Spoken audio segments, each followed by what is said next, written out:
Singers, producers, athletes. How much do these houses run? He asked as they made their way through the neighborhood. The average right now is about 3 to 4, Darby told him. 3 to 400,000? Squirt questioned. 3 to 4 million, Darby corrected her. I know that house ain't cost no $3 million. Squirt pointed at one of the smaller houses they were passing.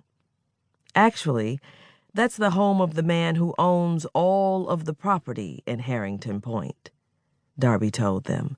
He lives there. He owns all this land and lives in that small house?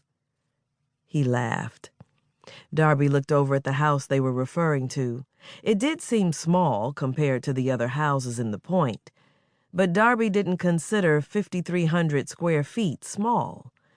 The house also sat on the largest lot.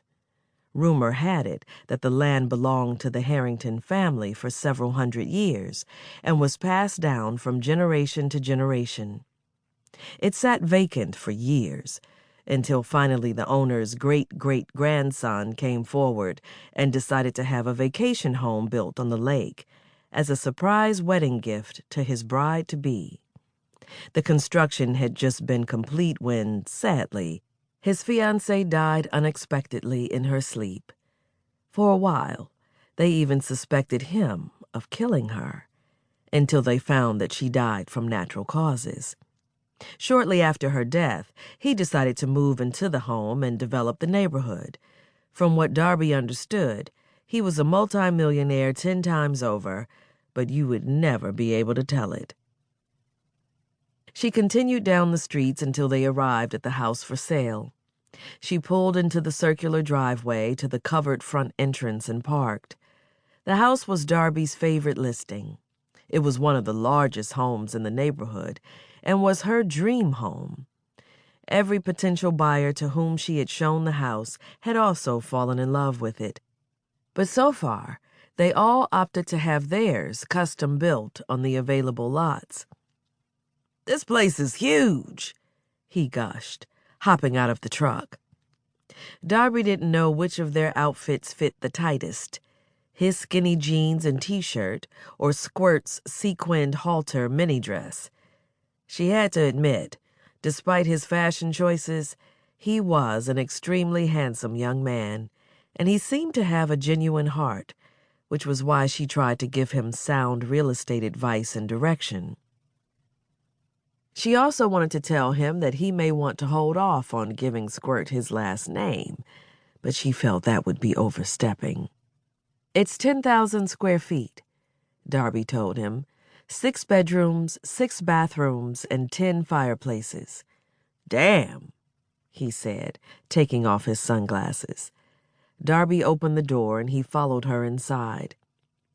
Marble flooring, state-of-the-art kitchen, all the amenities you want, and more. Wow, he said, walking around. Squirt, do you see this? They turned and noticed she wasn't even in the house. Darby found her outside, standing on the manicured lawn, talking on her phone. I told him that, Ma. Squirt, what are you doing? Come inside. You gotta see this place, he told her as he stepped outside. I don't want to go in. I don't like it. Squirt tossed her long blonde hair extensions over her shoulder and put her hand on her hip. Darby was confused. This home was the biggest and most fabulous house that she had shown them, so she thought it was a shoo-in. Based on his reaction, she knew he felt the same way. You haven't even seen it. What's wrong? Darby asked, walking over to the couple. I don't like the vibe out here, and it's too far. My mama ain't even gonna be able to take the bus out here. My point exactly, he mumbled. What? Squirt snapped. I mean, my point is that we can send a driver to get her when she wants to come out here, he quickly said. Darby stared at the young couple. Why don't we just take a quick peek inside so you can... I don't want to look inside. Look.